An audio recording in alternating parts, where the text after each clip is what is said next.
Assalamualaikum Sobat. Cuaca hari ini begitu cerah dan seperti yang Sobat lihat, kita berada di tepi kebun ubi milik BRMP atau Badan Perakitan Modernisasi Pertanian. Karena hari ini kita akan mengetahui tentang ubi jalar dan segala jenis varietasnya yang berhasil dikembangkan. Simak terus ya Sobat.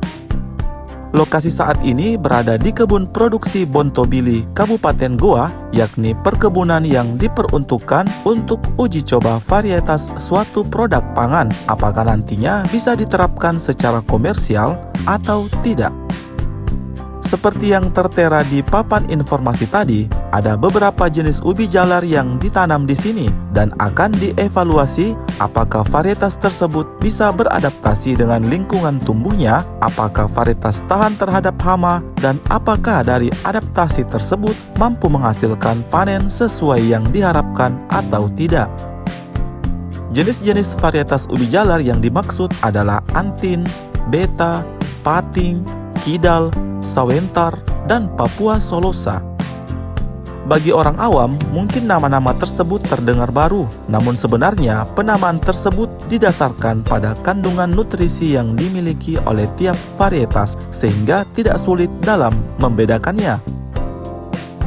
Jadi Antin itu merujuk pada antosianin, yakni ubi yang menghasilkan flavonoid pigmen warna ungu. Kemudian beta itu merujuk pada beta karoten, yakni ubi yang menghasilkan flavonoid pigmen warna kuning atau oranye. Lalu pating itu merujuk pada pati, yakni ubi yang mengandung zat tepung karbohidrat. Sementara Papua Solosa, Kidal, dan Sawentar adalah varietas ubi yang sudah lebih dulu diberi nama tanpa berdasarkan kandungan nutrisinya. Kita bahas secara umum satu persatu ya Sobat, sambil melihat berbagai penampakan pohonnya serta disertai gambar umbinya. Sebenarnya mau tunjukkan langsung umbinya dengan mencabut dari tanah, tapi saya tidak mendapat izin untuk hal itu. Dan lagi pula, usia tanamnya belum mencukupi dari standar yang telah ditetapkan. Jadi pemaparannya lewat gambar saja. Varietas Antin 1 adalah hasil dari persilangan antara ubi lokal Samarinda dan Papua, menghasilkan ubi dengan kulit putih dan daging perpaduan putih ungu. Kadar antosianin tinggi dan toleran terhadap kekeringan. Varietas Antin 2 adalah versi update dari Antin 1, di mana ubinya sudah berwarna ungu full dan kandungan antosianinnya jauh lebih tinggi. Varietas Antin 3 adalah update dari Antin 2, lebih banyak lagi antosianinnya, namun masih kalah dalam jumlah hasil panen per hektarnya. Varietas Beta 1 adalah ubi dengan kulit merah dengan daging berwarna jingga pekat, mengandung beta-karotin tinggi dan tahan serangan hama. Varietas Beta 2 adalah upgrade dari versi Beta 1. Daging buahnya tidak sepekat Beta 1, namun kali ini kandungan gulanya lebih rendah, jadi cocok untuk dikonsumsi oleh orang yang diet gula. Varietas Beta 3 adalah perbaikan dari Beta 2, di mana ubinya mengandung lebih banyak nutrisi selain beta-karotinnya yang sudah dari awal tinggi.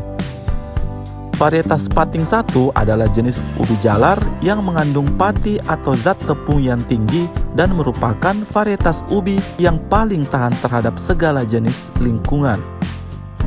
Varietas Pating 2 adalah perkembangan dari Pating 1, di mana zat patinya sedikit lebih rendah namun rasanya jauh lebih manis, mendekati manisnya ubi Cilembu.